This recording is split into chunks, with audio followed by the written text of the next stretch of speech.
Hi everyone, in this project we implemented a secure enterprise wireless network environment using FreeRADIUS, Active Directory, and WPA2-Enterprise authentication.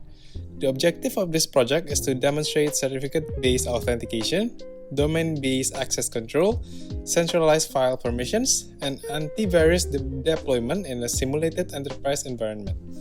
Our setup consists of a FreeRADIUS server running on our Linux Ubuntu VM, a Windows Server VM running Active Directory, a file server integrated with the AD, and an antivirus service. A wireless access point is configured with the WPA2-Enterprise authentication. So without further ado, let's get started with the video. This is our network topology.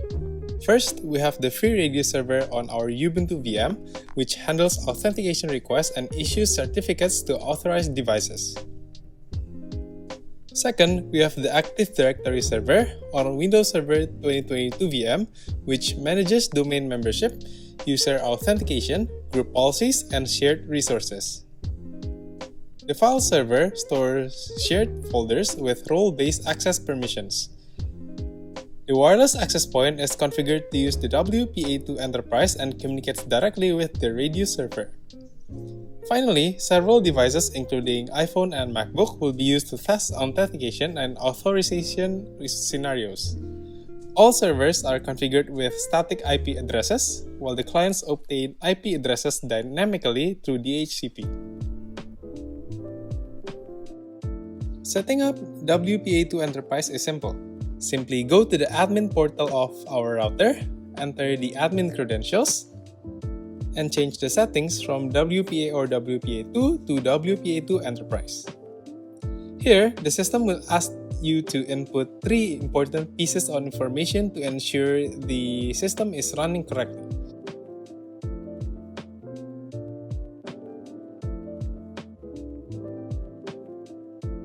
The user will need to input the Radius server IP address, port, and the Radius password or secret name. This is previously set when installing and configuring the Radius server on Ubuntu. Since everything is set, let's start with a demo.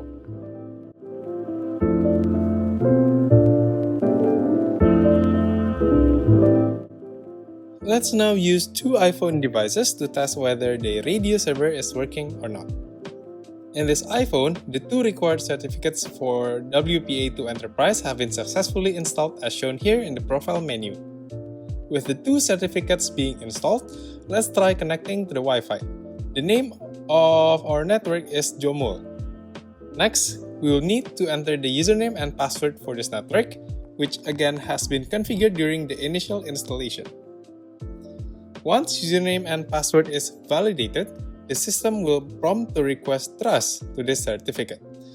Press trust and wait for a while. We have successfully connected to the network using certificates issued by our Radius server. We can also see here from the log that the Radius server outputs. We receive an access accept, meaning we have successfully entered the network. Now, let's try to join the same Wi-Fi without the 2 certificates.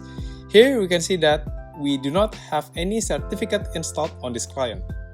Let's attempt to connect and use the same username and password.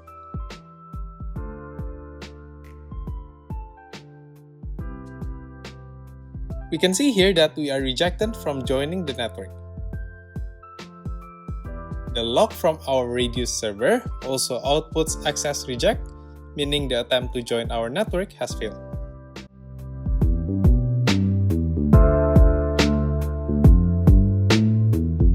Next, we'll try to join the Active Directory server using an authenticated client. Here, I am using a MacBook to join the AD. Let's connect this MacBook to the same Wi-Fi using the same exact process.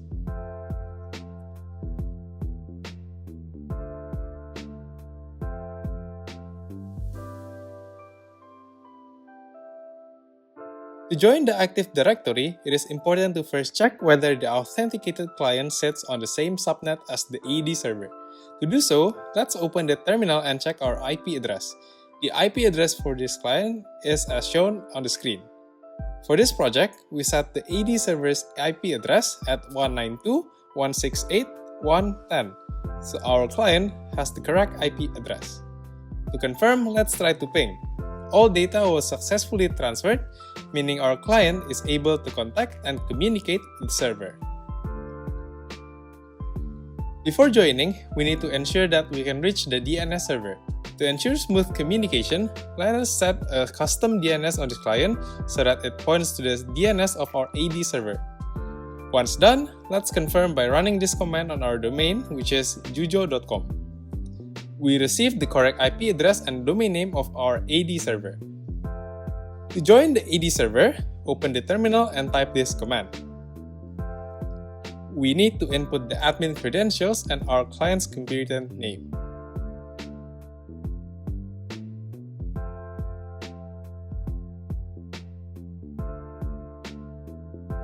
Once joined, we can see in System and Preferences, specifically under Users and Groups, that our domain is listed under Network Account Server, and the green light indicates successful connection.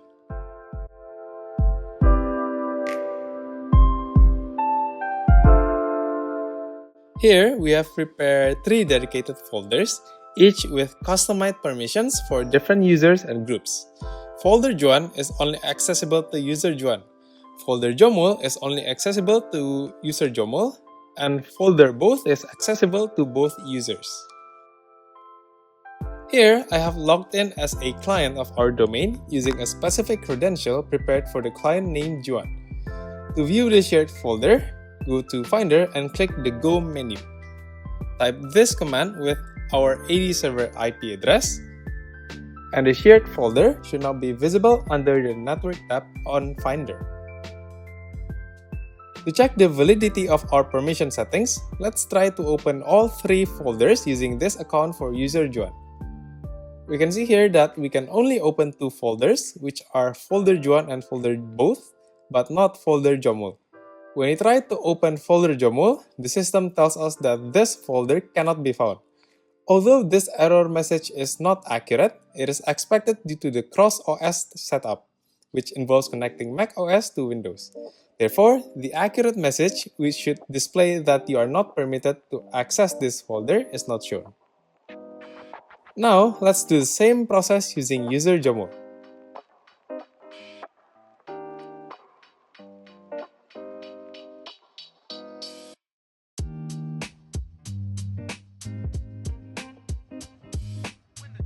We can open folder Jomul and folder both, but not folder Juan.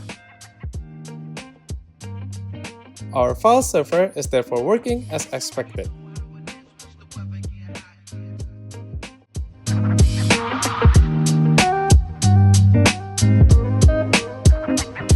As the network we are using for this project has no access to the internet, managing the antivirus server is done through the Kaspersky Cloud Console from the host computer.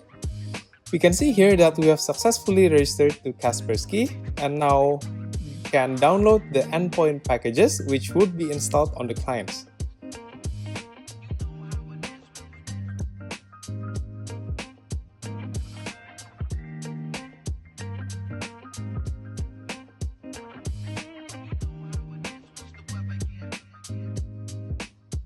However, there's one limitation. Since there is no internet access, we cannot see that our client has joined the antivirus server from this admin dashboard. Nevertheless, everything else should work fine on the client side. Now, let's try to install the antivirus from the client. The installer is found under folder both. Simply click on the installer and follow the installation instructions.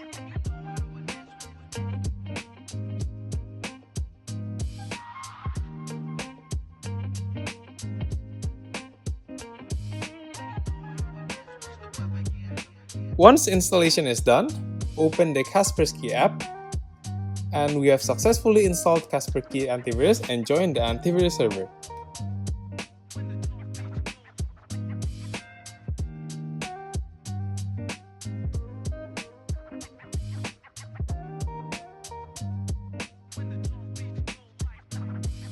To sum up, this project successfully demonstrates enterprise wireless security using FreeRADIUS, Active Directory, and WPA2-Enterprise based authentication.